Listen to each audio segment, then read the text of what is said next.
বাংলাদেশে বসে কাশ্মীরের ছোঁয়া পেতে চান তাহলে এই ভিডিওটি একদমই আপনার জন্য। দেশে বসে কাশ্মীরের ভাইব পেতে হলে আপনাকে চলে আসতে হবে সুনামগঞ্জ। তাই আমরাও এমন এক বৃষ্টির দিনে রওনা করেছিলাম সুনামগঞ্জের উদ্দেশ্যে। রাস্তায় যেতে সিলেটের এই রাস্তাটা দেখতে অপূর্ব লাগছিল।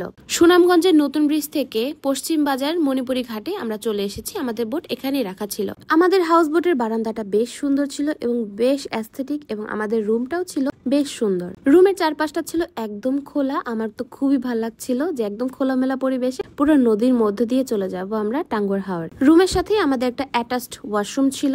হাউস বোটে চেক ইন করতে আমাদের ওয়েলকাম ড্রিঙ্কস দেওয়া হলো। টাঙ্গুয়ার হাওরের খাবার নিয়ে আমার একটা ভিডিও আপলোড করা আছে, সেটার লিংক আমি কমেন্ট বক্সে দিয়ে দিব, so you guys can check out that video. সকালে ওয়েলকাম ড্রিঙ্কস দেওয়ার পরে আমাদেরকে ব্রেকফাস্ট সার্ভ করে দেওয়া হয়। ব্রেকফাস্ট খেতে খেতে আমাদেরকে 5 ঘন্টা নৌকাতে থাকতে হবে। বোট আমাদের 5 ঘন্টা ধরে চলবে এবং আমরা আমাদের কাঙ্ক্ষিত জায়গায় চলে যাব। আমাদের ডে 1 এর প্ল্যান ছিল প্রথমে আমরা যাব জাদুকাটা নদী, এরপর আমরা যাব বারিকা টিলা, এরপর আমরা যাব শিমুল বাগান। যেহেতু নৌপথে আমাদের 5 ঘন্টার একটা লম্বা পথ জার্নি করতে হবে, সো আমরা এখানে চা খাচ্ছিলাম, একটু ছবি টবি তুলছিলাম, এবং বাইরের ওয়েদারটা ছিল জাস্ট ওয়াও, একদম রৌদ্রোজ্জ্বল একটা ওয়েদার। জার্নির এই পুরোটা সময় আমরা ছবি তুলে, গল্প করে, ভিডিও করে অনেকটা এনজয় করেছি।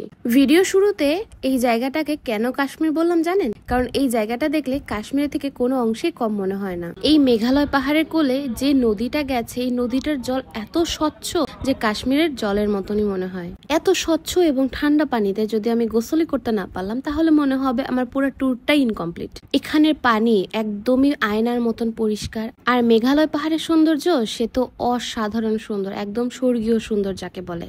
দুপুরে খাবারের পর আমরা চলে এলাম বারিকা টিলাতে। এখানে অনেকে বাইক দিয়ে উপরে উঠে আসতে পারে, আমরা হেঁটেই উঠেছি। এই জায়গাটা একদমই ইন্ডিয়ার বর্ডার ঘেঁষে। এই জায়গাটা রোদের জন্য এত সুন্দর ঝলমল করছিল যে এখানে না ছবি তুলে পারলাম না। এখানে অনেক সুন্দর ছবি এসেছিল। আমাদের এই সুন্দর ছবিগুলো তুলে দিয়েছিল এই বাচ্চাটা অনেক সুন্দর ছবি তোলে। বাচ্চাটাকে টাটা দিয়ে আমরা চলে যাচ্ছিলাম এবার শিমুল বাগানে, এবং শিমুল বাগান যেতে যেতে আমাদের প্রায় সন্ধ্যা হয়ে যাচ্ছিল। চারদিকটা একদমই নিভু নিভু হয়ে আসছিল শিমুল বাগান পৌঁছাতে পৌঁছাতে। আজকে রাতে আমাদের এই হাউস বোট এই শিমুল বাগানের ঘাটেই থাকবে। এই শিমুল বাগান নাকি এশিয়ার সব থেকে বড় শিমুল বাগান। শিমুল বাগানে ঢুকতে 20 টাকা করে পার পার্সন টিকিট কিনতে হয়, তারপরে আমাদের এখানে ঢুকতে হয়। এই ছবিগুলো একদম ঘুটঘুটে অন্ধকারে তোলা, কারণ শিমুল বাগান পৌঁছাতে আমাদের সন্ধ্যা হয়ে গিয়েছিল। আর এই বাচ্চারা ওদের ফটোগ্রাফি ট্যালেন্ট দিয়ে আমাদেরকে ছবি তুলে দিয়েছিল। এই ভিডিওটা দেখে নিশ্চয়ই বুঝতে পারছেন যে ওই সময়টা কি রকম ঘুটঘুটে অন্ধকার ছিল। শিমুল বাগানে বেশ খানিকক্ষণ বসে থেকে স্ন্যাক্স খেয়ে রাতে ডিনার খেয়ে ঘুম।